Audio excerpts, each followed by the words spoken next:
गणपतिभ्यश्च भो नमो नमो विरूपेभ्यो विश्वरूपेभ्यश्च भो नमो नमो महद्भ्यः शूर्णकेभ्यश्च भो नमो नमो रथिभ्यो रथेभ्यश्च भो नमो नमो रथेभ्यो रथपतिभ्यश्च वो नमो नमः सेनाभ्यः सेनानिभ्यश्च वो नमो नमो संग्रहीतृभ्यश्च नमः. You have to separate the नमः, right? नमः सेनाभ्यः सेनानिभ्यश्च वो नमः क्षत्रुभ्यः संग्रहीतृभ्यश्च वो नमो नमः स्तक्षभ्यो नमः. Let's pause there. ही रथिभ्यो रथेभ्यश्च वो नमो रथेभ्यो रथपतिभ्यश्च वो नमो. He is the Ratha, the chariot, and the one that is actually charioting.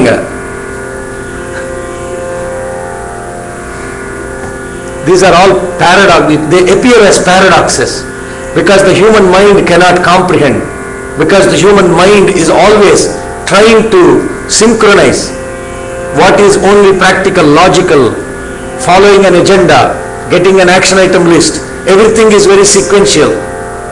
But it doesn't happen like that in the divine presence.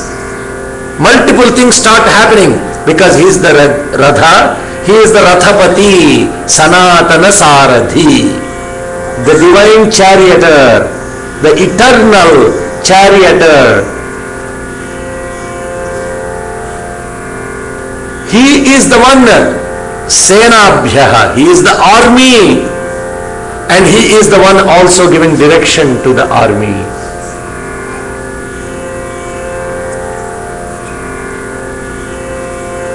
That means what? There is both the action, the result, the doer, everything is him only. The rest is simply an upadhi, means a tool. In order to, if we understood what is a tool and what is the purpose of the tool, then 90% of the spiritual realization is done. The Maya is to think that the tool itself is what the end goal is. That's when we are getting caught up in the entire Maya. A bhajan is to make sure that you connect to the divine being within you. If you start forgetting what the purpose of that bhajan is and start focusing on all the raga, the roga, the bhoga and everything, then you forget what the purpose of the bhajan is. Hello, excuse me, you got caught up in all the technicalities associated, all the tricknology that is associated with it. Am I doing perfect? How much bricka I am giving? That is all you are focusing on. But you are forgetting, oh, the bricka is not the point. The bricka comes when you connect to the one that is actually behind that bhajan. You don't need to practice any bricka. I don't know any music, nothing else. I never learnt any music calls. Never learnt tabla, never learnt harmonium. Nothing like that. When we take it up as his service, the rest of it is history, done. All flows. Do you think a Tyagaraja wrote Endaro Mahanubhavulu because he had to be perfect, really perfect in all the swaras and everything like that? No. For Tyagaraja, music is a upadhi. The Sangeetam was just an upadhi. So when we don't understand that divine soul that actually didn't even compose, the word composition is wrong. It's called kriti, creation. People say Tyagaraja's composition in this raga set to Adi Tala. Hello, English is such a funny language. It cannot even understand what it means. Tyagaraja kriti means it is Tyagaraja's creation. It is his creation. Kriti. Who is the karta? Who is the one that did it? Rama. Potana gave entire incredible Bhagavatam. In the very first shloka he says, Palikadidi Bhagavatamata. Palikinchadu vaadu Ramabhadrundata. Ne palikina bhavahara magunata. Palikeda Verundugadha Palukaganela. Why do I need to even talk? If I have to talk, I have to talk only Bhagavatam. Otherwise there is no need to talk. Chumma gossip conversation. Talk what is useful. Talk what is relevant. Talk what is important for your own spiritual growth and that of others. Otherwise why talk? If you want to talk, talk about Him. Talk about His glory. Talk about His story. Talk about those that realized His glory. Why unnecessary talk? Purposeless.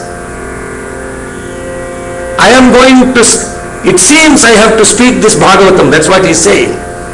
Palikadidi Bhagavatamata. It appears I have to speak this Bhagavatam.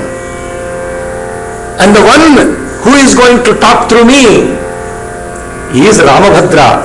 He is Sri Rama. Why should I talk? If I talk, I am transformed. I achieve the divine abode. That's why I talk. That's why I come 9 o'clock no matter what for Veda class. Because if I talk, it is transforming me. By listening, you are getting transformed too. But if there is no listener, who can I talk to? Walls.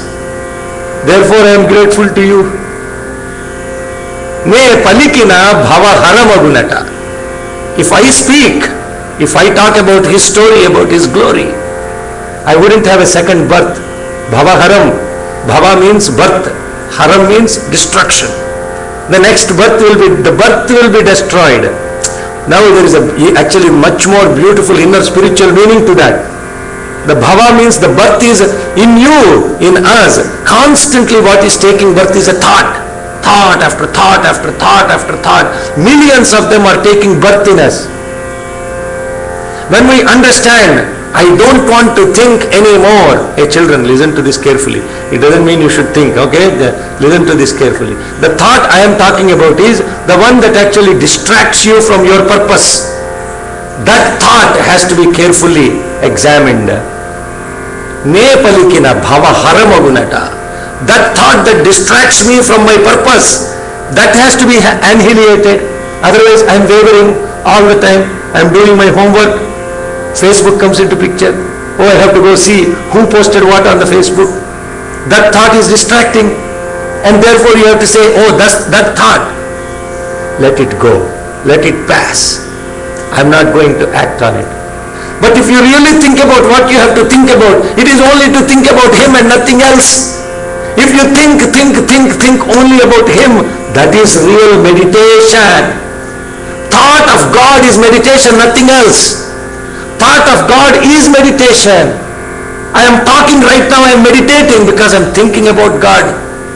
I am playing tennis, I am thinking about God.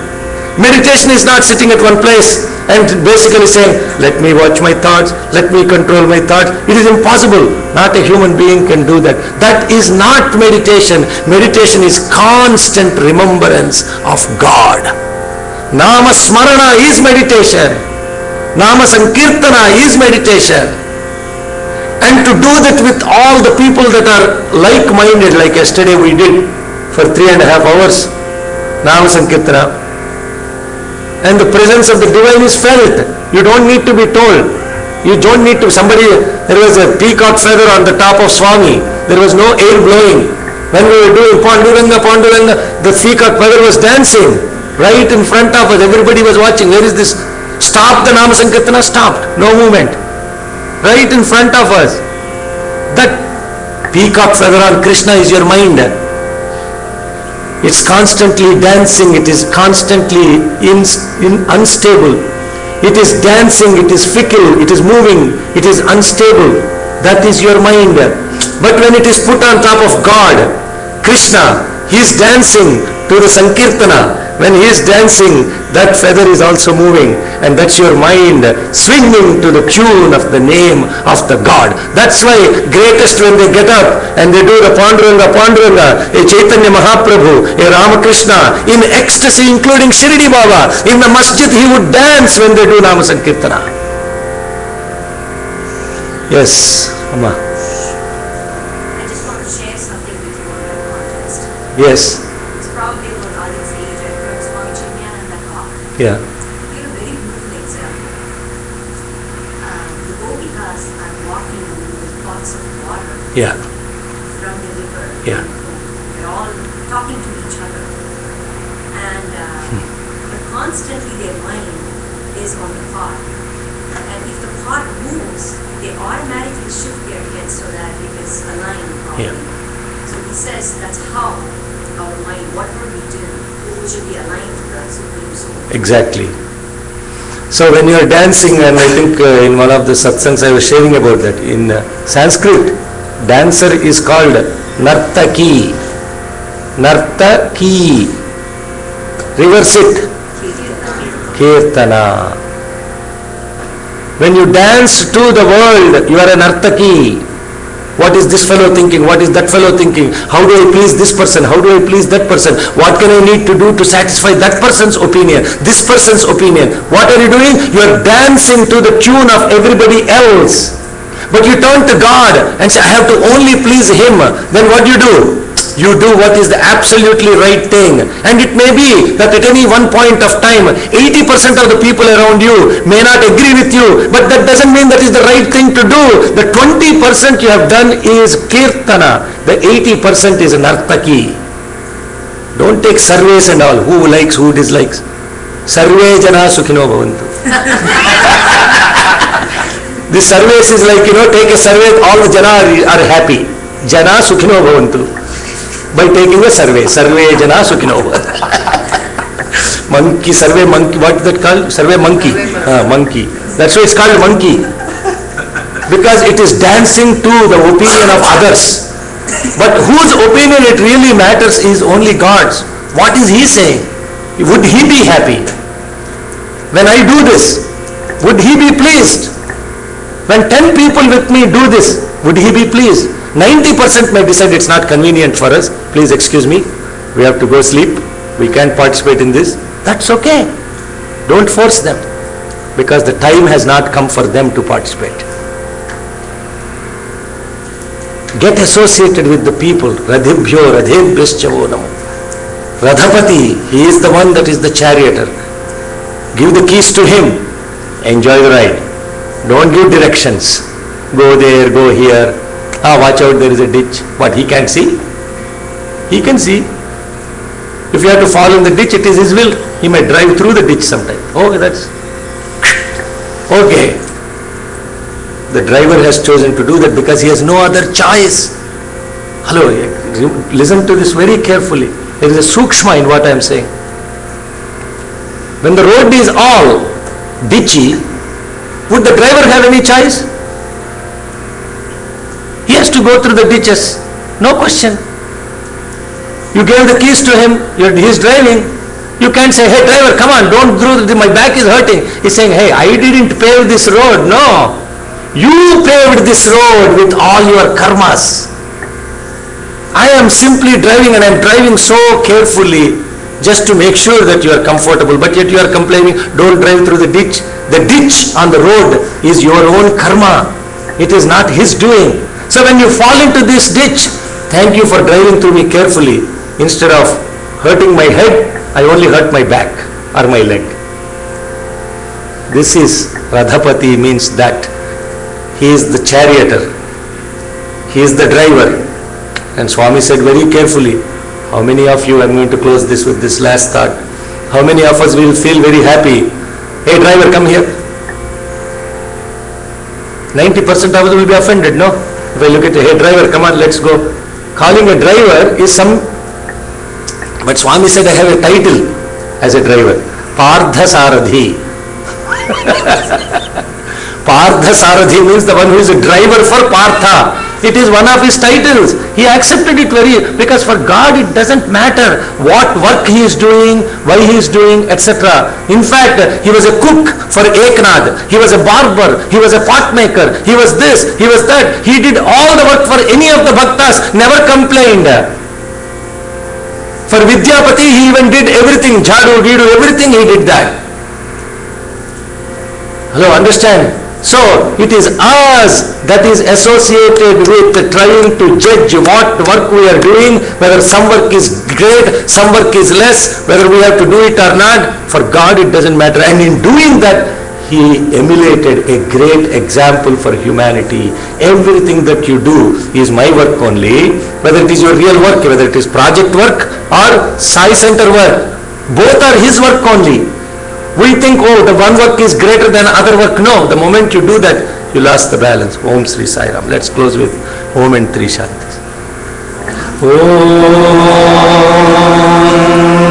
Om.